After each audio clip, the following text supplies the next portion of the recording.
Welcome to Flat Earth Debate Live. I'm your host, Nathan Oakley, and if you are new to this channel, or you've not done so already, then be sure to subscribe, hit the bell notification icon, and join button if you'd like to become a Nathan Oakley 1980 channel member and keep up to date with the Flat Earth Debate. If you would like to support the channel, there is a super chat that runs alongside each of these shows while they are live, and there's also a PayPal, Patreon, crypto, and thanks button in the info box below the video.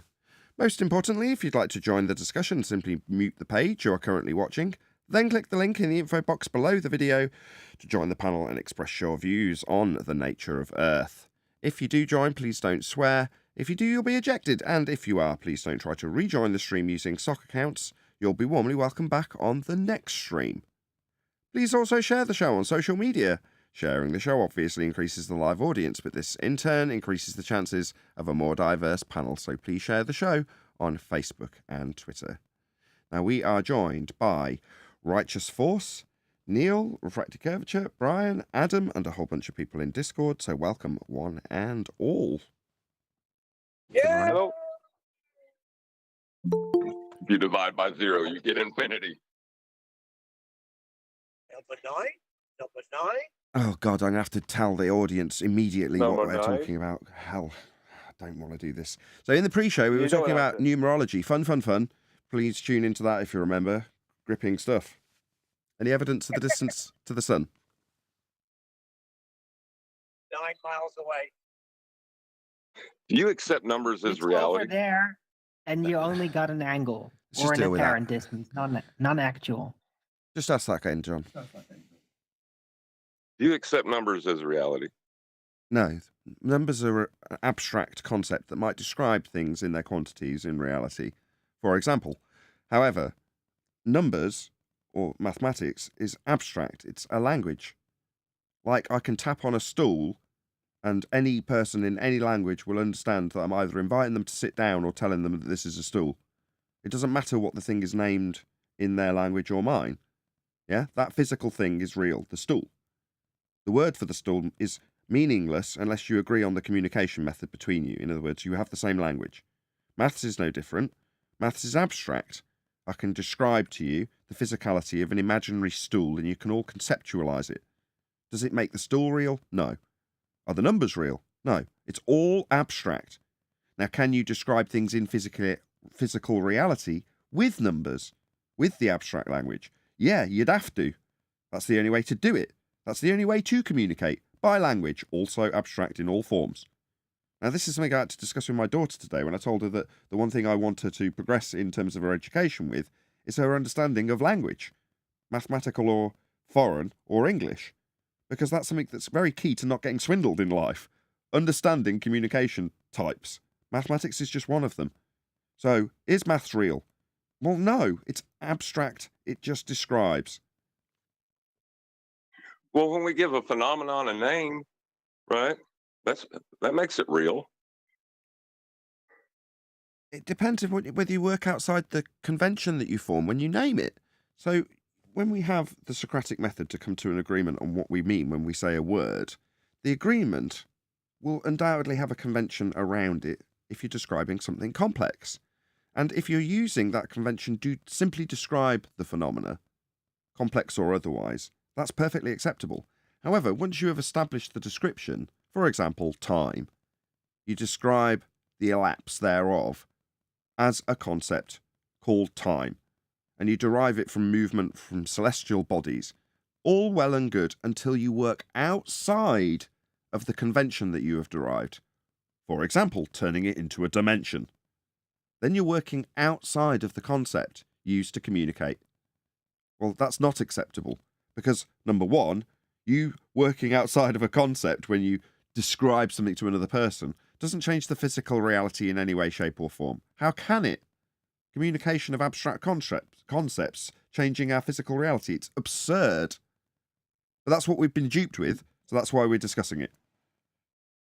And the existence of the phenomenon is not dependent upon your description of that phenomenon. Precisely. The light in the sky will flash. The stars will appear and move. Does it matter what we call them? Does it matter that they're named stars? Does it matter that what we consider movement, in quotes, is that bit where it traverses the sky, right? Moves. Yeah, but that's our concept that we use to describe how we see it. If none of us were here to describe it, would they still do it? Yeah? Would it matter that it wasn't called movement? No. It'd still be doing it. That's physics. That's the difference. It doesn't matter about how you describe things, quantify things, once you have something in physics, because it's an account of the physical and natural world that presents itself to us with a description, regardless of language, of why that occurs. Now, all of those processes involve physical manipulation of things, not the description or quantification thereof. You can, after the fact, if you figured out what caused the effect you're studying, but the description of the effect, the language used for it, the qualification of quantity of the effect are all irrelevant to physics. The rest of my case. Well, that's a good little rant right at the beginning of a live show. Start as we mean to go on. Any scientific evidence of gravity? Well, you're going to have to very manipulate a phenomenon that occurs in nature. So,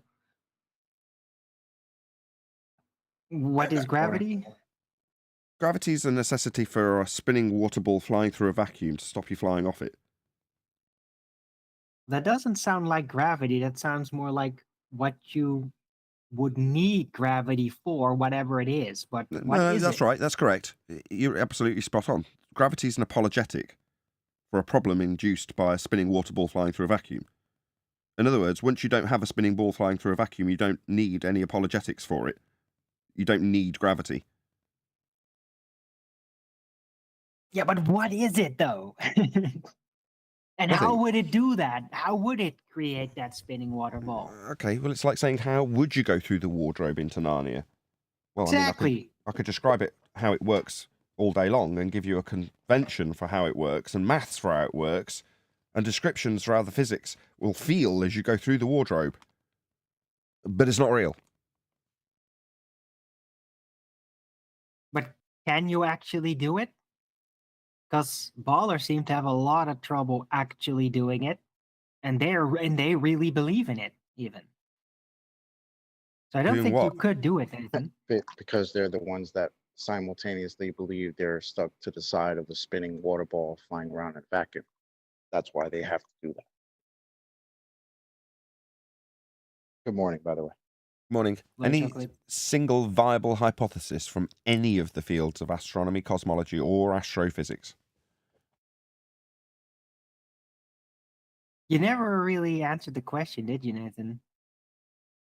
You were asking me a question? Yeah, about gravity. Were you asking me what it is? I don't know what it is. It's an apologetic for a spinning ball. And I told you the answer. What do you want? Yeah, but that's a description. That's not actually what it is. Also, like, how is it supposed to do that? There isn't anything. Because the ballers certainly don't know. Exactly, the ballers they don't base know. Their ideas. We have no reason to make apologetics for it. And when you ask a baller, they'll say, well, gravity, that is. And then they'll describe an effect that doesn't necessarily always occur in nature. But when you try and tie a baller down to what it is, that would be to ask them what the natural phenomena that's occurring is. There isn't one. There is no natural phenomena. When you say gravity, it's a word describing currently the bending of a fourth dimensional pseudo dimension called time, space-time. Well, that's not real. That's a convention. Working outside of the convention of the original convention that derived the delineation of how things progress in the known universe, aka time. But they worked outside of it, turned it into a dimension, and now that's what's gravity. But is that a phenomena that we observe in nature? Do we observe bending fourth-dimensional pseudo-4 space? No, it's a pseudo-geometry description from Einstein. So there isn't anything, Arwin, to give you as the it when I say what is it to a baller and they can't give me an answer. That's because there's nothing to give. If they say, well, Right, everything but- goes down, no, it doesn't. Some things go up. I get it, but like if Einstein's pseudo-Riemannian force space gravity is not really tied in with nature, and you can't actually do anything with it, then how is it supposed to keep the model of ball Earth with the gas together then? But it doesn't have to. In the same way as if I, for the sake of argument, postulate that you need, hydrogen peroxide to be in abundance in a gaseous form around the wardrobe to activate its magical properties to take you to Narnia. Now, just because I've introduced this hydrogen peroxide necessity in gaseous form doesn't mean that that is going to change or alter whether or not we can go to Narnia or whether or not we need to apologise for a spinning water ball in a vacuum by comparison. Do you see where I'm going? Yes, but I wonder if the ballers see where they're going when they keep believing that gravity somehow enables this model, when as soon as you go into any kind of evidence, historical or otherwise, you end up not having the ability of this gravity, whatever it turned into, to be able to do it. So why do they always keep believing that gravity is supposed to be doing something, like creating the ball Earth? Doing When something, yeah. as soon as you go into the evidence, it doesn't. Keeping you on a spinning water ball flying through a vacuum. That's what it's doing as far as they're concerned. It doesn't matter if it's because of bent geodesics in space-time or if it's because of a mass attracting mass because they're only educated to high school standards. Either way, they're being kept to a water ball because of this non-force force that you can think of as a force that's actually a bent geodesic in a fourth-dimensional reified space-time. But I never hear like how they do that. I've never heard a baller actually it only comes up in like a debate with flat earther, right? But I never actually heard them like, yeah, you want to know how gravity does this? Well, look at this. Like it doesn't, they don't do it. They don't address it. I know they don't have to. As advanced heliocentrists or advanced heliocentrist disseminators, whatever we've decided to call ourselves in that regard, we can disseminate that because we know we've looked at Einstein and what he asserts to be the cause. The effect, in the respect of Einsteinian gravity, is the bent geodesic, right? We've already covered that. The cause, according to Einstein, is the uneven distribution of mass. That's what Einstein classes as the cause of the bent fourth-dimensional geodesic in space-time, aka gravity. So the uneven distribution of mass. A baller might not be able to tell you that, but ballers are dumb and they don't know their own religion.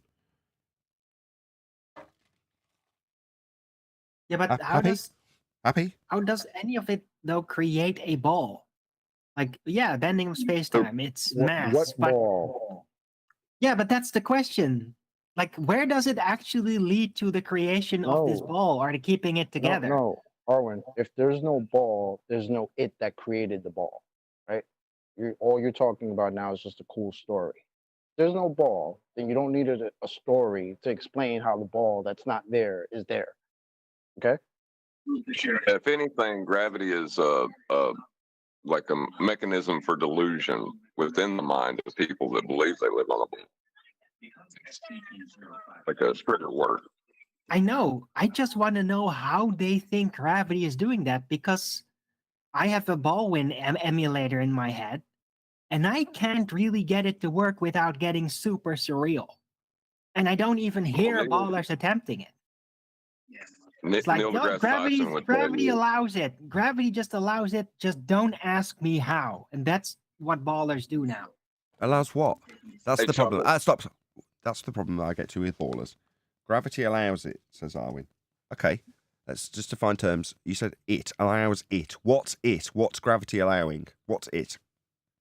Arwin. Gas pressure sticking to a ball versus the vacuum of outer space. Well, that's pretty what's in the much. first place. It doesn't matter if it's you or the gas. It facilitates stuff, mass, define that, ballers, sticking to a spinning water ball flying through a vacuum. That's the first thing I said. Yeah, but how? Though.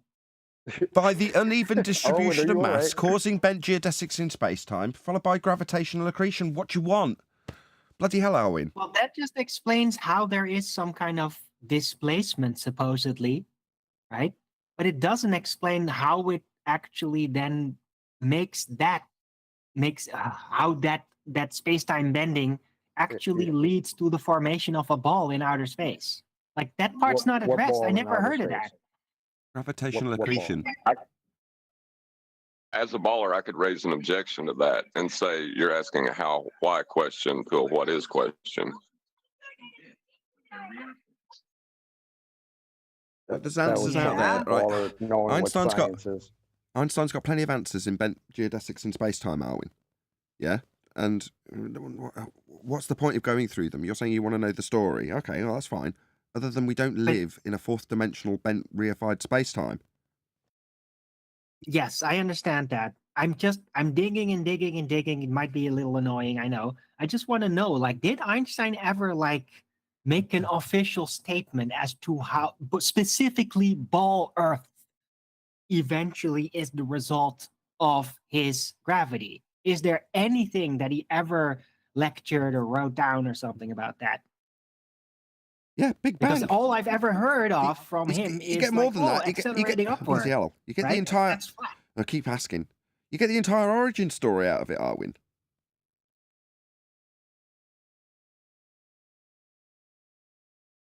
I just want to know if he ever even addressed the ball Earth having an involvement or being an end result in his gravity, or if that never even came into play. Yeah. That's what I want to know. The ball Earth conceptual story comes from the Big Bang convention derived through all of these concepts. So from the very point of origin right through to spinning ball in a vacuum is all described. I don't know what you're talking about, really. But is that even pseudo-Ramonian? Right? Yeah. That came from another source. No, that's pseudo-Ramonian. What? That's Big Bang is Einsteinian. pseudo-Ramonian? Are you Yeah. for real? Yeah, it's all done in bent geodesics in space-time. Really? Can anybody confirm that? That's actually the math that they utilized for that? It's the heliocentric No, they current. divide by zero. I can't believe I'm hearing this. This is the current heliocentric worldview for gravity, Arwin. Why are you spinning it out like it's not? Because the Big Bang was made up by a Catholic priest, like not Einstein. Like, so I'm not like, was there even math involved like that? Yes, Einstein said this is the best description of how the universe began. Direct quote. Oh, right, because it was during his lifetime, and so he did actually say this is it. But that's what he's trying to describe. That's the purpose of it. I'm just a bit baffled of why you're asking these questions when that's the purpose. That's what he's trying to achieve, isn't he? You're making me question myself now. I know that's the case. Point. Now, I'm just trying to connect these extra dots, right? Because we usually end up going back and forth with ballers about how they don't know what gravity is. I just wanted to dig a little further than we'd normally get to know these details. But thanks. They're trying to explain. I know a bit more about it. They're trying to explain the world and the universe around it. And yeah, it starts with apologetics for that exact model. But he's trying to explain that. He's overcoming problems that have been put into place because of the failure of the heliocentric model, and that's the latest and greatest band-aid, currently standing in a debunked position because of quantum mechanics. Maybe that's the only reason we're tolerated. There's got to be a transition at some point. You know, it was all well and good transitioning from three-dimensional gravity, mass attracting mass, into pseudo-force-based gravity, because they both have the same worldview at heart. Yes, there's been a drastic transition, but it's still ultimately heliocentric in nature. Well, then comes quantum mechanics, and suddenly you've got no association with anything heliocentric. It destroys all of it. It destroys their speed of light, it destroys gravity, it destroys everything. So, given that that's the case and it's developing technology that we're currently using, wouldn't you say that there has to be a transition at some point? And one of the cast-offs, the dregs that's going to be dying on the way through that transition is going to be the heliocentric globe Earth model. It can't be any other way as far as I can deem it. This is inevitable. Well, of course, now they will call all the future aspects of the ball development quantum, since quantum mechanics is the thing that annihilated them. Maybe. They have to then take that name and make it theirs. Otherwise, to shine in people's faces like this. No, we overcame this. This is the thing that defeated us. We're wearing it. Okay, Brian, go ahead. Yeah. I couldn't talk a minute ago when you were a few minutes back when you were bringing up the topic. No, the Big Bang, right, was not part of Einstein's pseudo-Ramonian. Can't say the word right now. Special or general relativity. He included it, but the Big Bang required, after it happened, right? For a start, it required the existence of matter and energy, right? To have been there before it. It dispersed this matter and energy throughout a vacuum, and gravitational accretion, which is a force of attraction, is what brought all this mass together to create planets and stars and all this sort of stuff. So that's a force of attraction, gravity. So that had to happen for Einstein to even start talking about the uneven distribution of mass, because mass had to be there and distribute. It had to be there, be distributed by the Big Bang, and a gravitational accretion then creates spherical solid shapes, let's just say, to deal what Einstein described. So, of course, the gravity Brian, was needed before. I'm sorry. Go on, Chocolate. I was going to say, wouldn't it be backwards engineering anyway? Because wasn't Einstein's little story around before the Big Bangs, the Big Bang story? Didn't George Lemaitre, didn't he come up with that after Einstein came up with his general theory of relativity? I'm not sure, Chocolate, whether he had it already or not, because it comes from the Vatican, so I couldn't tell you. Lemaitre I just was know in when the it was 60s. first made public. And Einstein came up with relativity like in 20s, right? Exactly my point. So if you're trying to say, how does Einstein explain the Big Bang? Well, they just reverse engineer it. They say, oh, well, it came out with the Big Bang, and I guess Lemaitre went with Newton gravity. So what? So they're just gonna switch it up and say, oh no, it's actually Einstein? Like the whole thing is nonsense. Yeah, he contradicts himself, Einstein, when he says this is the best explanation for how the heliocentric universe was created, because that involves gravitational accretion, which is mass attracting mass, two masses, not one mass bending space and time, and curving a geodesic. It's two masses being attracted to each other. So with the three body problem or the two body problem, you're saying there's a plot hole. You're saying that from gravitational accretion to fourth dimensional space-time bending when describing a single item, where's the connection between the two? You're saying there's a plot hole here, whereas I described them chronologically, they're not. And Owen's describing them as back engineering, but they're not either. There's just a big plot hole. Yeah, because gravitational accretion is opposite from what Einstein states, because it requires the attraction of masses to each other. Otherwise, it wouldn't. There's no reason. Otherwise, there's no reason for planets and stars and all this to be created. It kind of feels like we're trying to interpret gibberish at this point. Yep.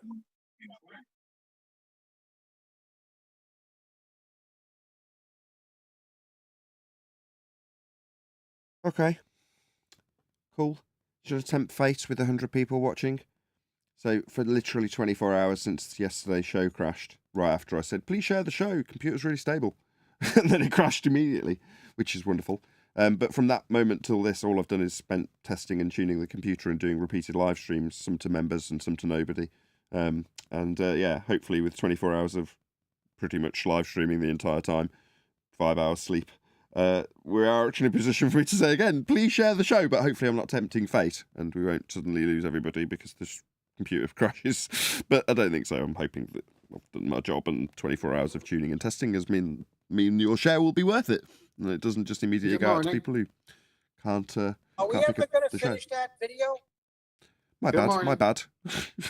just talk straight through me, Howard. Doesn't matter that I'm plugging the show that's actually working. It doesn't matter that 24 straight hours went into that little plug. Just talk straight through me, Neil. I wouldn't worry about it.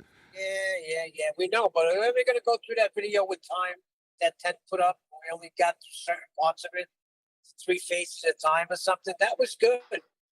Good morning. Morning, 10th. Morning. Oh, see, 10th is here. I have a different video for today. It's about Alt-Az and right ascension and declination, and that other one's going to need a restart because That's going to take longer. That's a 5-part series. What would about like the to other half? interrupt. What about the rest of Danny Faulkner?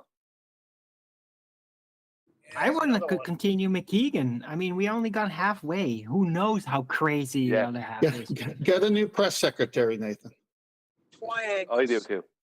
Yes, those are all brilliant ideas. However, 10th did just make sure it was right in front of me on Masturbators without me doing a thing other than clicking a button, and here it is, ready to go. Check it out. What we're doing here today is trying to distinguish the difference between altitude azimuth and right ascension declination and how it pertains to us in observational astronomy. We went outside and showed you that you can communicate with people where things are by using your hands. You can see the 1 degree, 5 degree, 10 degree, and 15 degree. Oh, the sound is absolutely horrendous, isn't it? It's about 20 foot away from his mic in a really reverberant room with the gain set too high. It sounds horrible.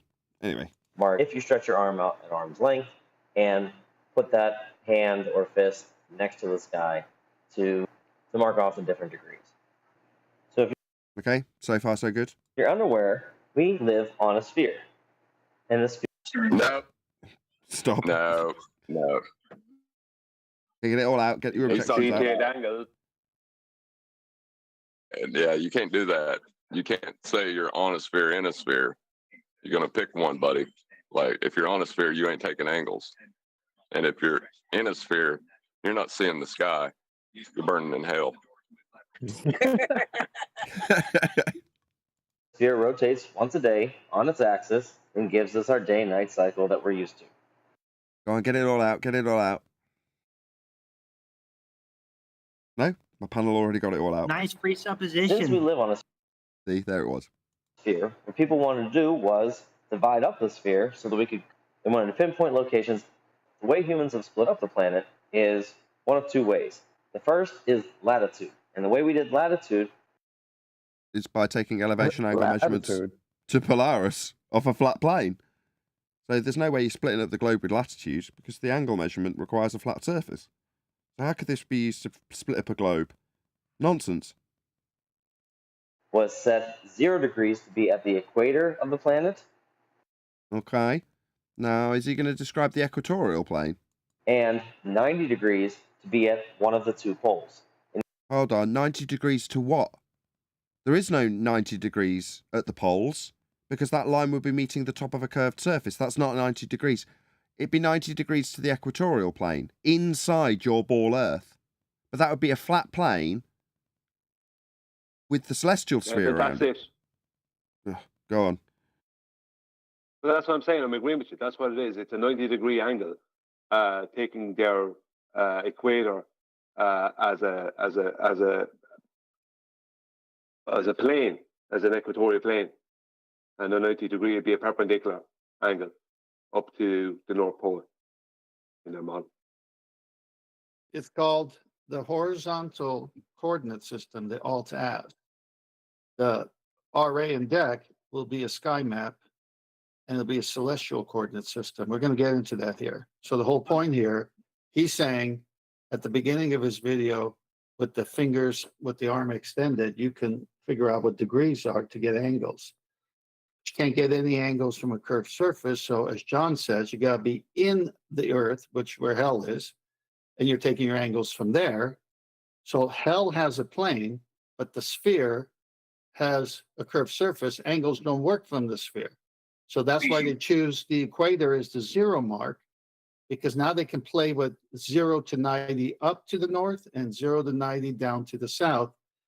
And it's one big disc. They're just showing it to you vertically, just turn it horizontally, and that's what you're really on.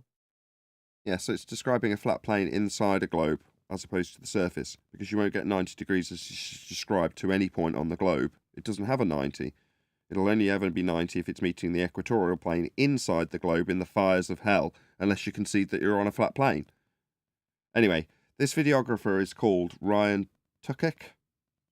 Don't know if I'm saying that right. My apologies to you if I'm not. Video's a couple of years old, but just let him know. I'll put the link in the live stream chat. It's whizzing its way by now. Just go and check him out. Leave him a nice comment saying at Nathan Oakley 1980 sent me. You never know, might make a response video to this. hopefully he'll return the algorithmic love and put my link in his video should he do so.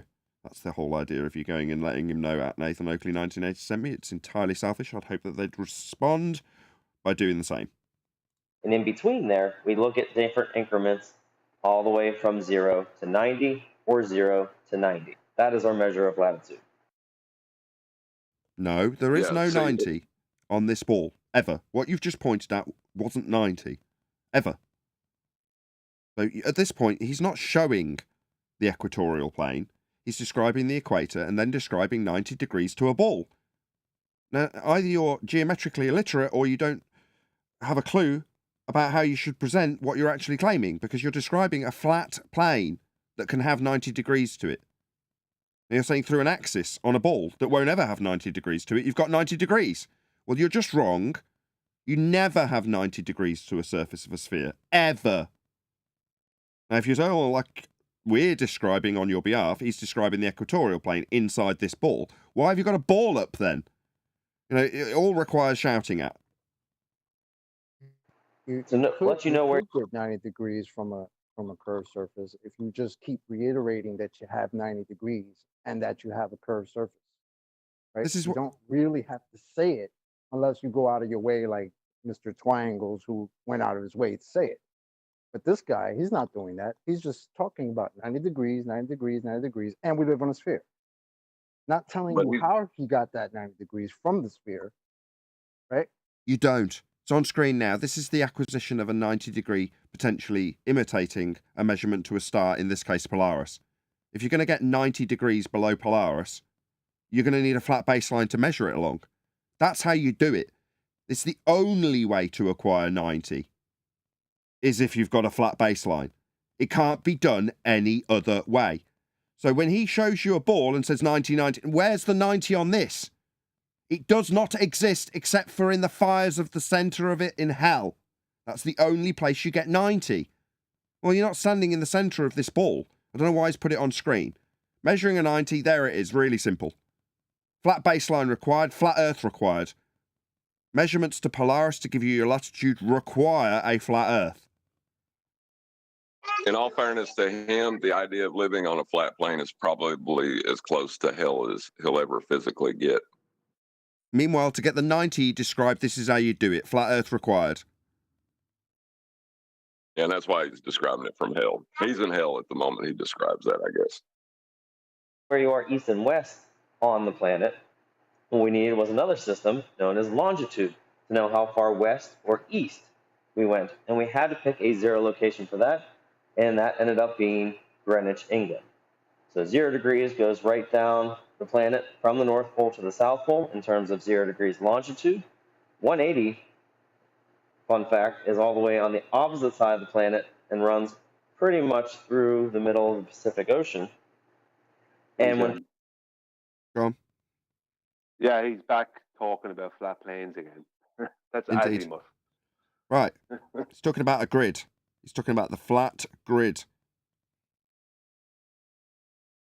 people give you their latitude and longitude, what they'll give you is how far from the equator they are towards the North or South Pole, and they'll also give you how far east or west they are from Greenwich, England. If we wanted to find Penn Trafford's location, we are 40 degrees north. Degrees. That's an angle measurement. What does an angle measurement look like? Here it is. That's an angle measurement. Flat earth required. As soon as you give anything in degrees, you're going to be needing a flat earth to give it. How are you measuring it? Off a flat earth. So you might describe how far up and down the ball you are, but you're talking about measuring a flat earth to give you that degree. They're just trying to hijack a flat Earth model. Is all they're doing. Yep. That's what's happening. Talking about doing things on a flat plane and showing you a ball. That's literally all they're doing. It's pathetic. Once you know the magic trick, it's really sad. In our latitude, so we'd have to come up 40 degrees from the equator. Sorry, come up 40 degrees. No, the measurement of the star. That's what you're talking about when you're talking about the degree. Because what are you actually measuring? You're not rotating a spherical surface that you're moving along when you measure the degree to the star. That's a measurement along a flat baseline. Here it is again. Every time you move towards it, it goes higher. Every time you back away from it, it gets lower. The lower being the angle with respect to the horizon along a flat baseline. He's describing a flat plane over and over and over again, just doing it in front of a ball he worships. And we're about 79 degrees west of Greenwich. Degrees? Again, so you're talking about flat Earth elevation angle measurements? Talking about a flat Earth every single time you talk about anything to do with angles. So here's Greenwich. West is heading towards the Americas, and east is heading towards Asia. If I go 79 degrees west, 40 degrees north, this is my location, and that is where we're standing right at this point. No, it isn't. You've just referenced the celestial positions of stars that gave you the grid, and where they were in angle terms when you measured them with reference to a flat baseline. Again, just hijacking how you get angles and talking about it being on a sphere after you rotate a protractor around a spherical surface about its axis. So the protractor that's giving you these measurements to tell you where you are on the flat surface is then translated to the ball itself being the protractor.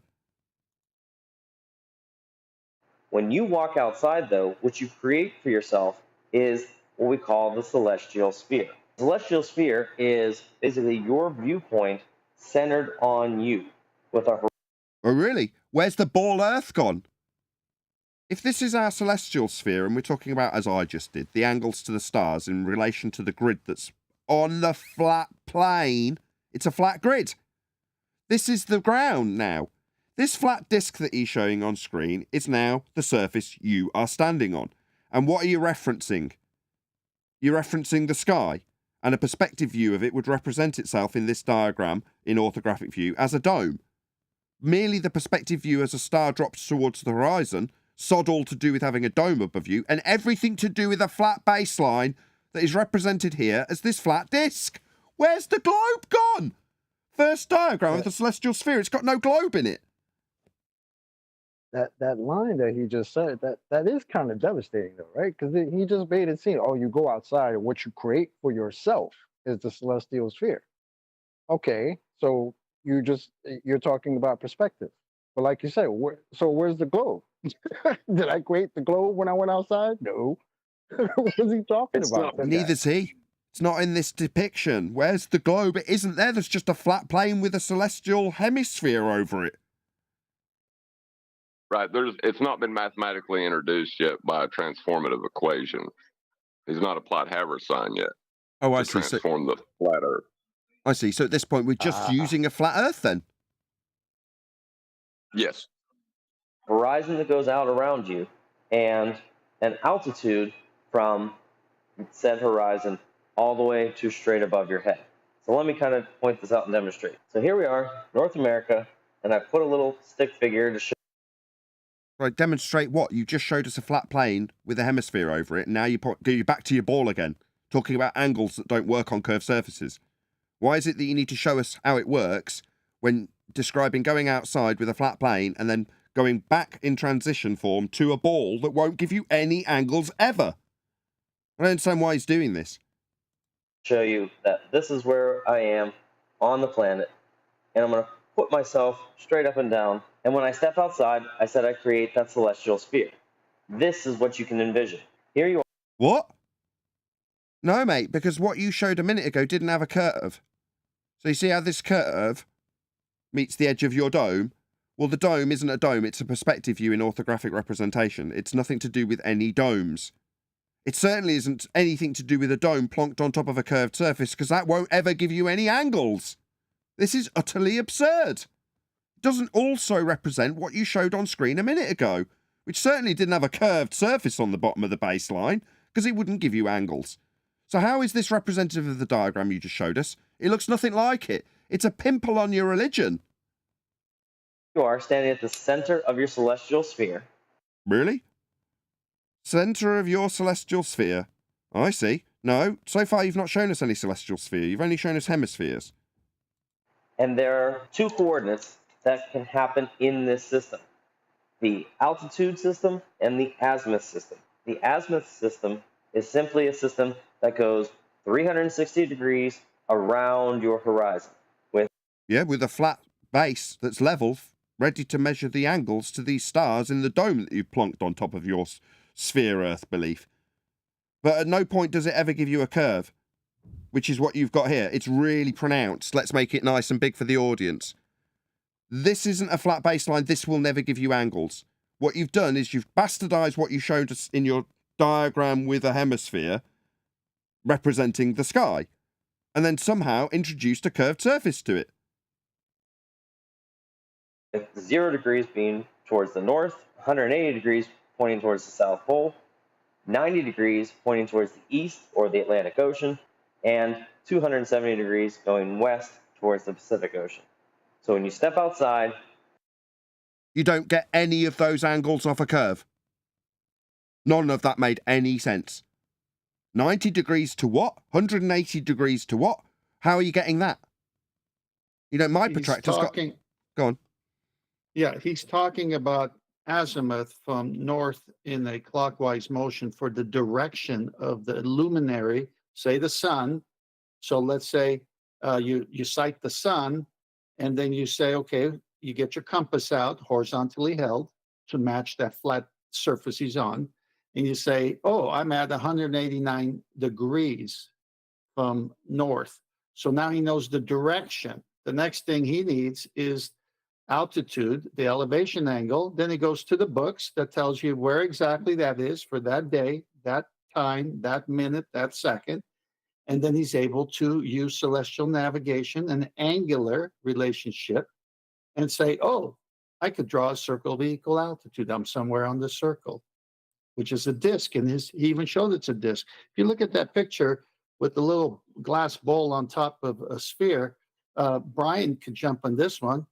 For it to work, it has to cut through the surface of the globe and be a chord line, which means the arc length is longer than the zenith distance that could be measured with the sextant. So it debunks itself right there. Well, a chord line isn't an area of equal elevation or area of equal altitude, as you just described. It's a chord line through the surface of a curved Earth you're not utilising or measuring and won't give you a flat baseline. So while they might mathematicize it into a chord is not what's being used, and it doesn't give you the GP, the ground position, and it's not an area of equal altitude. It's all wrong. Well, everything on screen is wrong. Yeah, let me add to that. No, they're not using a chord because they're not even on the surface, because the Nautical Almanac and all the books, the measurements are coming from the equatorial plane. So it's never being done from the surface. Brian? Yeah, you can't. Well, for any of this, you can't. If you're talking about celestial navigation, you certainly can't use a chord. You can't pre-assume a chord or a tangent plane, for that matter. Can't do any of them. None of them work. Chord will be too short for the distances that you will measure, and the tangent plane, you can't do dip correction with a tangent plane because you need to use the actual surface of the Earth, which will be the water. So you can't do any of that. No.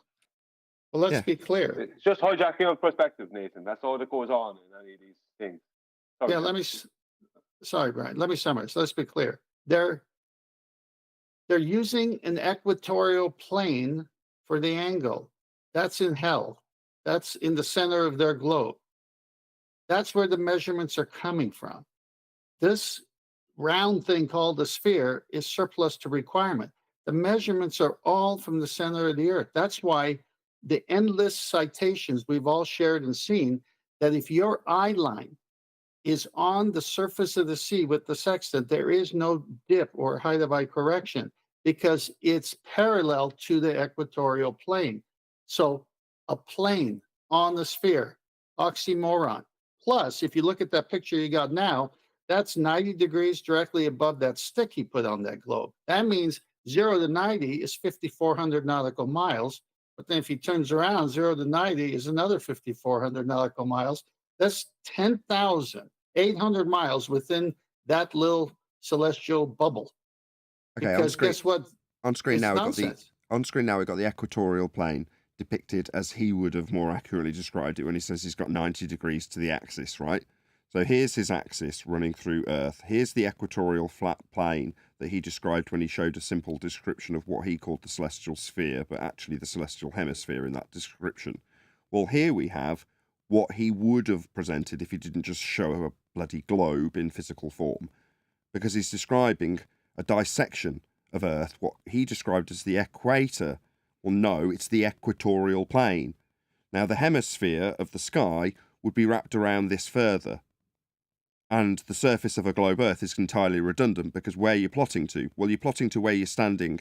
In this case, if you look at where the telescope's depicted as being mounted, it's not on the surface of the globe. It's on the equatorial plane. That's the flat plane that you're using to measure your position.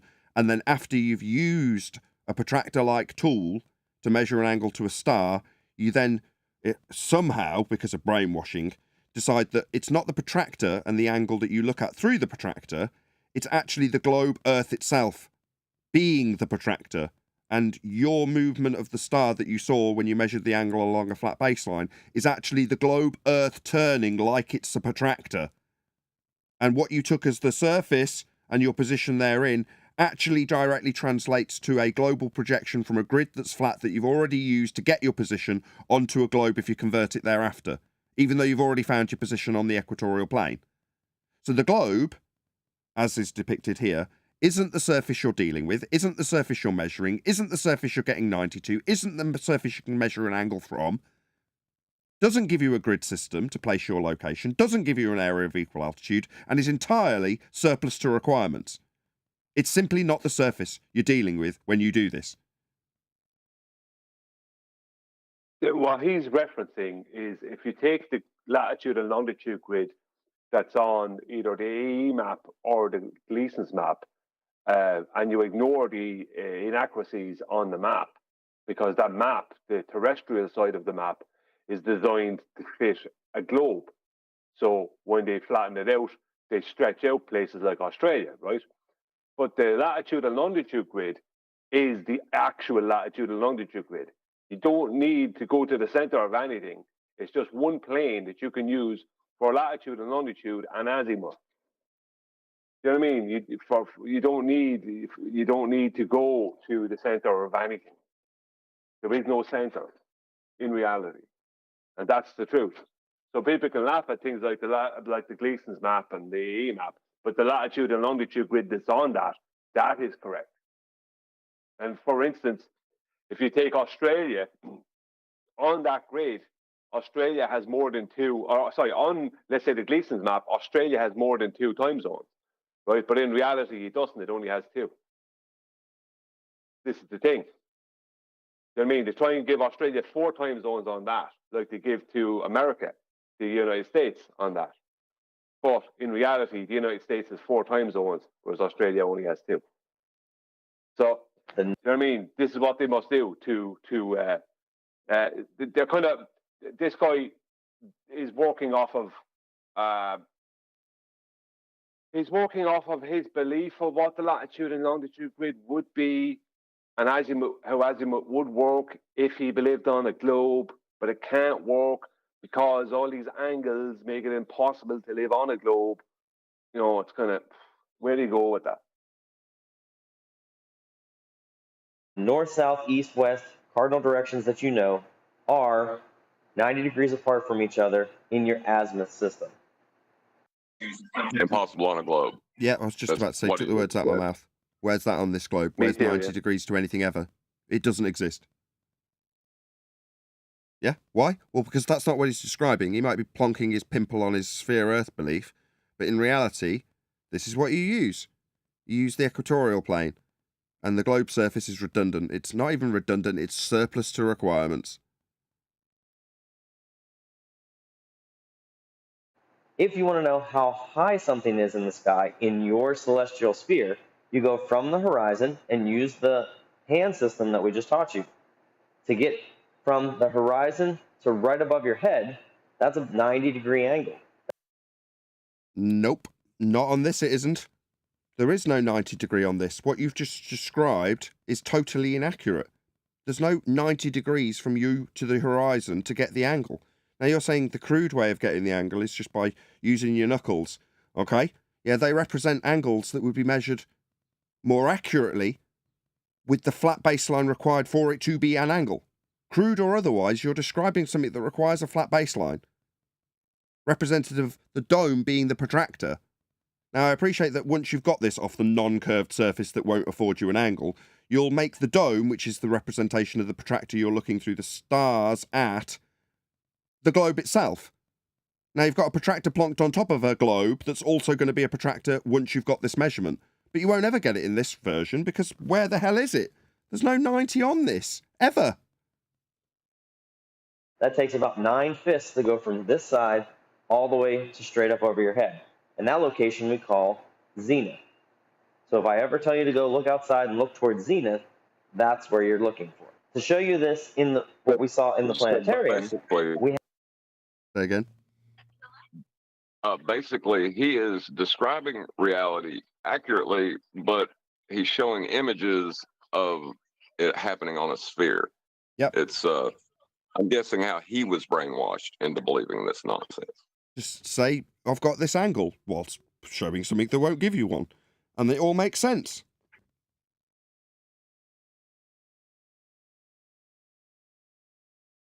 We have a program I'd like you to open on a browser, and that's known as Stellarium. So when you open Stellarium... Flat Earth. Stellarium's representing the world as flat.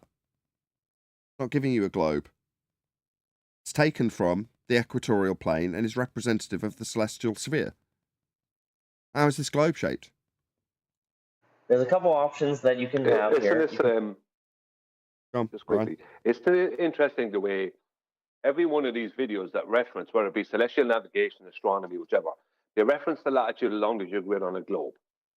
Yet, they never give an actual origin measurement for this latitude and longitude grid. They just describe the sections of it. They don't give where did the origin of the measurement come from. It couldn't have come from the center of their globe, because that is not where you can measure something from. You can't go to the center of something to measure something. You know, you have to measure it from its surface. They never, ever, ever address that. Not one of them that of all these different videos that I've listened to here or I've listened to privately has ever addressed where that grid comes from, how it was formulated. They don't address that part, because that's X. They keep on dealing with delta, the delta of that X. X destroys everything that comes after it for them. Finished. You can set your location down here in the left corner and pick the location of where you're at on the planet. You can also select over here on the right the time and date that you'd like to do your observations. And then you have other options down along the bottom here. And it gives you an equatorial grid and an azimuthal grid. So it gives you flat Earth. So what he's about to show you is a flat Earth with a dome over it, representative of the perspective view as you watched, for example, the sun move towards the horizon. Yeah, it's going to represent itself in one of these boxes that he's got, curved up towards your zenith. That's directly above your head. So in other words, when the sun's directly above your head, it's in an orthographic representation or in a semi-3D representation that it's got on screen now, it's above you. But as it recedes towards the horizon, it's at the bottom of a dome? No. It's not touching any surfaces. It's not going to reach the horizon and touch it either. It's just a representation of perspective. Now, like I say, you can also transpose that description into a description of the angles. So if we're looking through a protractor now, we're looking at a given angle off the 180/0 baseline. Well, that angle is simply the angle you look at through the protractor. And then you can cast that projector out, project it out, however you want to describe it, into being this grid that he's showing you. It's just lines of the protractor measurement that you can take. Once you've taken it off a flat Earth, you can then pretend that the protractor that you measured with is this. You can pretend that the position of the telescope where you took the angle to the star is actually the globe. You can pretend the protractor's the globe and that you've rotated the spherical surface about its axis to give you this grid system on screen now. When in reality, you're just measuring through a protractor off a flat plane. That's what you're actually doing in physical reality. which is what we just talked about, with altitude being the height you can see over here above the horizon.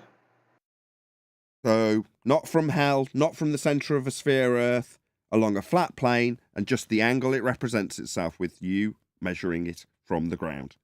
Yep, it's really basic. Earth's flat, you measure angles to stars. Simple. So there's 20 degrees, 30 degrees, 40 You'll need a flat Earth for all of those. degrees, 50 degrees, 60 Need a flat Earth for that too.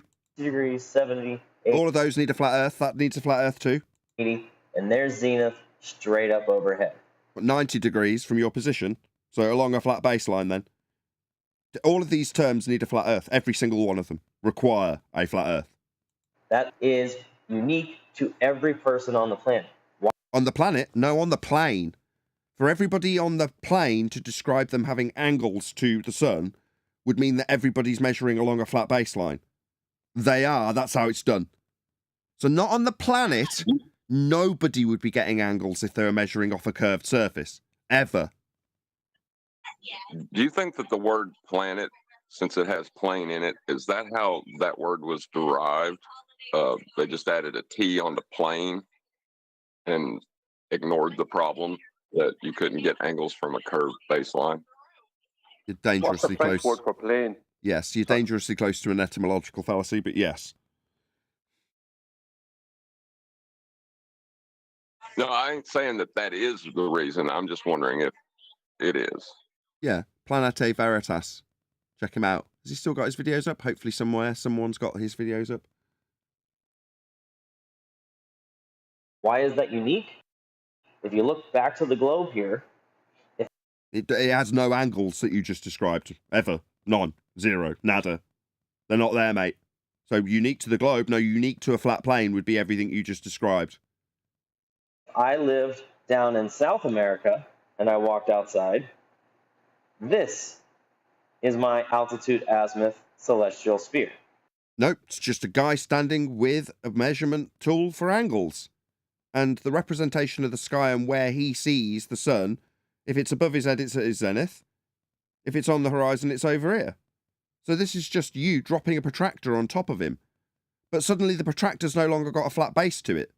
So it's a shit protractor because it's never measuring any angles. Because angles will change at every point along this arc. Every point along this arc will give you a different angle measurement. But none of them are angles. An angle's two straight lines meeting at a vertex. You can't do that here. But what you have done is pretended you can plonk a protractor on top of a curved surface. You can't. Not when you're talking about the ground and the ground distances and areas of equal elevation. That's flat. Go ahead. I just want to preempt some of his apologetics is if he wants to even try to describe the curve, what he'll do is draw straight lines to each point along that curve to say that that's the angle at that point. But it's not. What you've done is drawn straight lines to points on a curve. But this is an angle. Yeah, well, I'm keeping it on screen to keep the audience well and truly aware of what an angle measurement, when it requires a 90 degree to a baseline, because it's something in the sky that you're measuring as it recedes towards the horizon. This guy... That ads will run. No, it's giving me auto ad cues now. Okay, fair enough. It's completely thrown me now. We've got an auto prompt from YouTube Studio saying that ads will run shortly. So they're going to automatically shove ads in the middle of a live stream. Fair enough. Anyway. They've been doing that. Say again? They've been doing that, by the way. Well, they've prompted me that they're doing it. Well, I'm not doing it. It's Yeah. YouTube doing it. I knew that they were going a bit more gung-ho on their advertising. I knew that. But, you know, fair enough. You're going to get an ad in 23 seconds if you're watching live. Enjoy. Hey, if you want to drive your point home about them not being able to get 90 degrees and all those elevation angles in Master D, there's Rob Durham timestamped. Just 1 minute. At the 1 minute timestamp. Yeah, I'll do that straight away. I think that's absolutely... No, not a 1 minute timestamp. It's timestamp, but it only goes for about 1 minute and 20 seconds. Gotcha. Okay, so to briefly touch on what the guys over at Flat Earth Debate have been saying, we're going to use the exact same examples of the GP positions here. I'm going to look at it from an orthographic view. Okay, If we're standing here on the Earth, this is the angle to the celestial body. Let's take a line from our position, representing the horizon. The angle formed here is definitely not 90 degrees. And even at the position where it meets the Earth, you can't have a 90-degree angle to a curved surface. And AutoCAD will actually verify this, because if I choose the angular dimension command, and I pick this line and this line, it will give me an angle between them. If I try to pick this line and this arc, it says here, object selected is not a line. So it will just not give me an angle. And why would it? How could it? The angle will be different at every single point on that arc. So the question is, to the people who believe we live on a globe, 1. Where are you getting your 90 degrees? 2. Where are you getting your straight line to form the 90 degrees? And 3. Where are you getting your circle of equal altitude? Because from what I'm seeing, none of them are available to us using a sphere. And with that, I'm going to say, please smash the share button, as this has been a 100% successful live stream. But first and foremost, a massive thank you to both Discord and G+ Panels for making this successful live stream possible. If you are watching this on either Nathan Oakley 1980 or Nathan Oakley premiering streams, however, stay tuned, as there will be an after show to follow. But if you are watching live, unfortunately, this is where we bid you farewell. So a massive thank you for smashing the super chat, liking, commenting, sharing, subscribing, joining as a Nathan Oakley 1980 channel member, and all that good stuff. Once again, stay tuned if you're watching on an after show. I've been Nathan Oakley, and I will see you all in the next video.